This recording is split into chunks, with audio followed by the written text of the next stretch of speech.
एक जंगल था। उस जंगल में रहने वाले सभी जानवर और पक्षी खुशी से रहा करते थे। उनमें किन्नू नाम की एक शुतुरमुर्ग भी थी। वो स्वभाव से बहुत ही अच्छी थी। उस जंगल में कोई भी मुसीबत में होता तो वो मना किए बिना उसके पास जो भी होता वो दे दिया करती थी। इतने नेक स्वभाव वाली शुतुरमुर्ग की पथु नाम की एक बंदरिया दोस्त थी। शुतुरमुर्ग के भोलेपन और उदारता की वजह से एक दिन वो कुछ लुटा देगी। इस बात की बंदरिया को हमेशा चिंता रहती थी। वो उसे सतर्क करने की कोशिश करती थी। बंदरिया कहती है, किन्नू, ये सब क्या है? तुझे कितनी बार समझाऊं?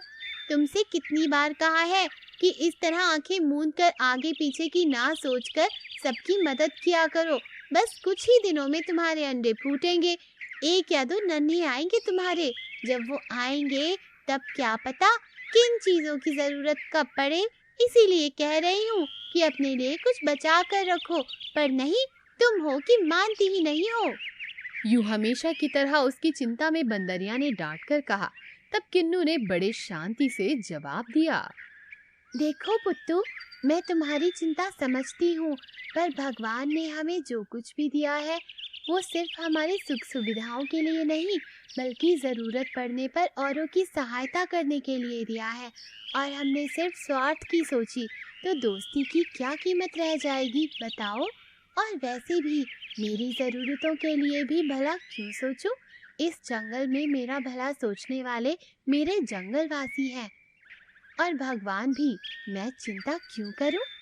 शुतुरमुर्ग ने वही कहा जो वो हमेशा कहा करती थी। यूं एक दिन किन्नू के घर एक कंजूस चील आई और कहा, किन्नू भाई, पिछले 2 हफ्ते से मेरी सेहत कुछ ठीक नहीं लग रही। बदन में ताकत ही नहीं लग रही। कहीं जाकर अपने आहार का इंतजाम नहीं कर पा रही हूँ। इसीलिए सोचा अगर तुम्हारे पास एक संग्रहित आहार हो तो ले लूं। यूं चील ने कमजोरी का झूठा नाटक करते हुए पूछा। उसके ढोंग को सच मानकर भोली शुतुरमुर्ग ने कहा, चील, तुम 2 हफ्ते से बीमार हो और तुमने बताया नहीं, और इतनी कमजोरी आ गई है तो भला मैं तुम्हें संग्रहीत आहार क्यों दूं?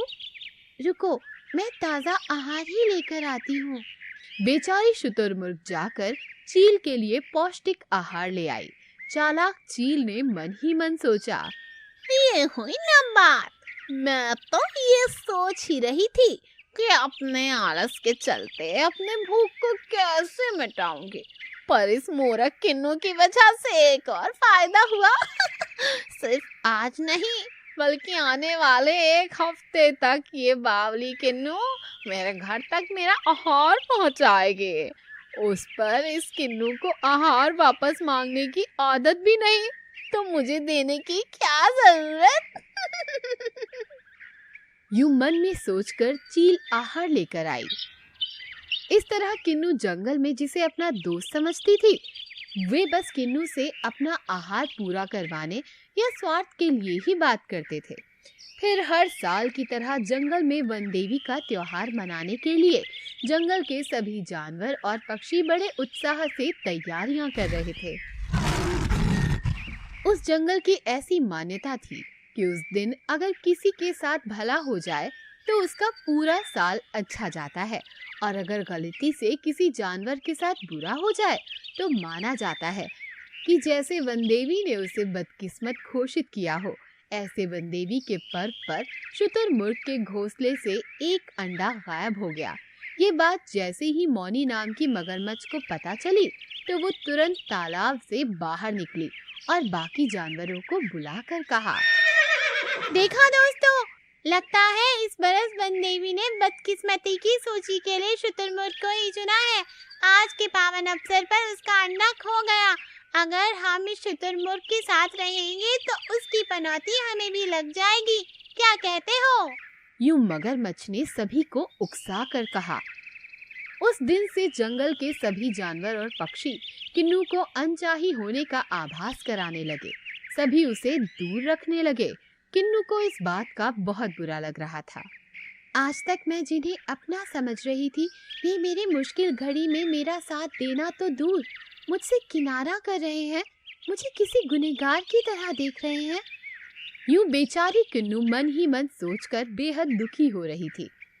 उसकी भला चाहने वाला सहेली पुत्तू बंदरिया को उसका दर्द देखा ही नहीं गया।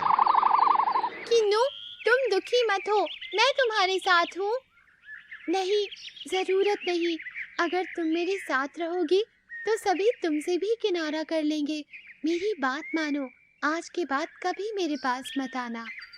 यूं दिल पर पत्थर रखकर किन्नू ने अपनी सहेली को खुद से दूर किया। फिर एक दिन अचानक ना जाने कहां से पर एक मैजिकल गोल्डन एग किन्नू के घोंसले में आ गया। किन्नू ये देखकर चौंक उठी, पर किन्नू बहुत दीन अवस्था में जी रही थी। जंगल में किसी से भी सहायता के अभाव में थी। बाहर जाकर आहार लाने की उसमें ताकत ही नहीं थी। जिन जंगल वासियों की उसने कभी सहायता की थी, वो उनसे भी मदद नहीं मांग सकती थी। किन्नू मन ही मन सोच रही थी, बहुत भूख लगी है।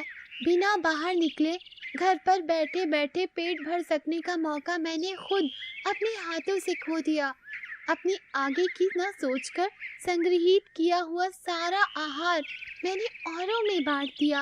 अब मेरे पास कुछ नहीं बचा है।